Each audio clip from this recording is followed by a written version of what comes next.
So now we're heading down towards the basement of the house. So we're actually going as though it's underground. Oh, it feels like it gets a little cooler down here. It does get a little cooler down here. We've got these old flagging stones.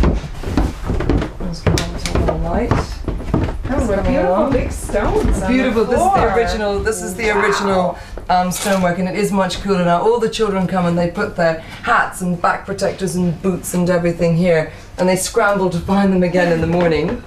And down here there are washrooms and some bedrooms down here too, some small bedrooms. And what's very interesting is we have a laundry room, because we've got to try and sort out everyone's laundry, who owns what and where.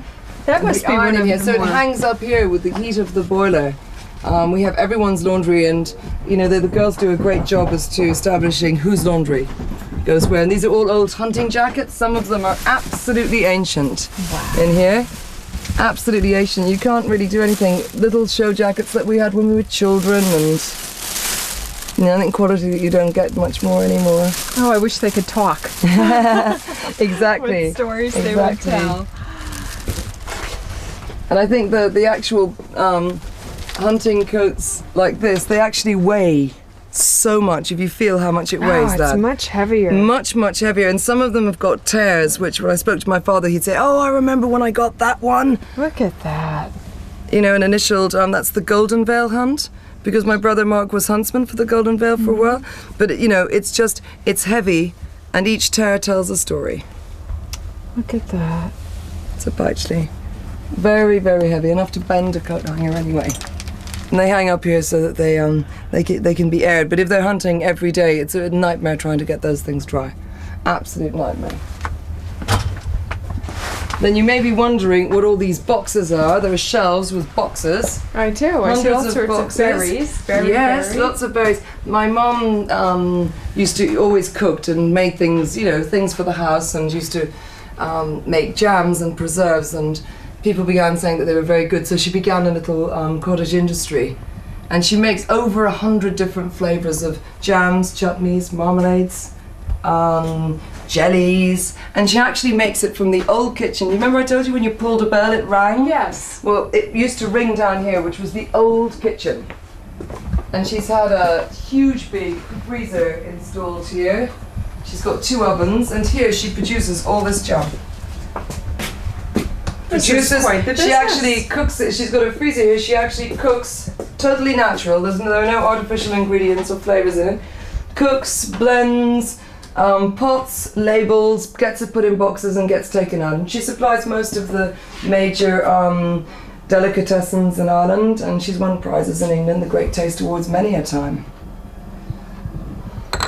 Looks like some marmalade in there. Yes, that's fine cut marmalade. Does she have one that's a bestseller? Oh, she's got her strawberry and champagne is known all over the world. All over the world. She's got pear, apricot, and Grand Marnier. Oh, that sounds delicious. Made in Tipperary. And that's a 4-fruit marmalade.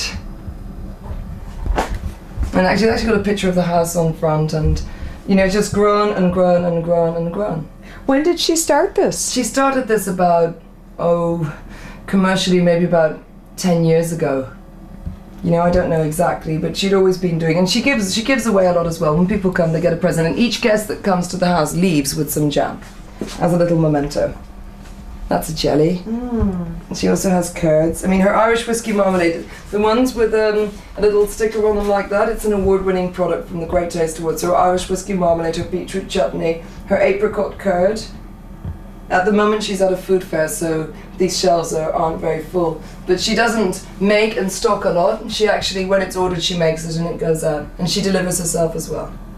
And one of the family. She's an enterprising woman. Absolutely, absolutely, and does it with a lot of love.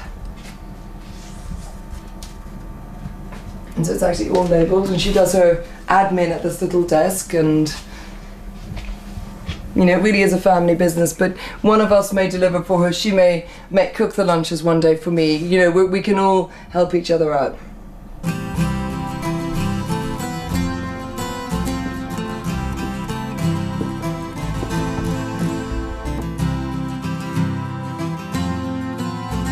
Ireland Unbridled, brought to you in part by Tourism Ireland.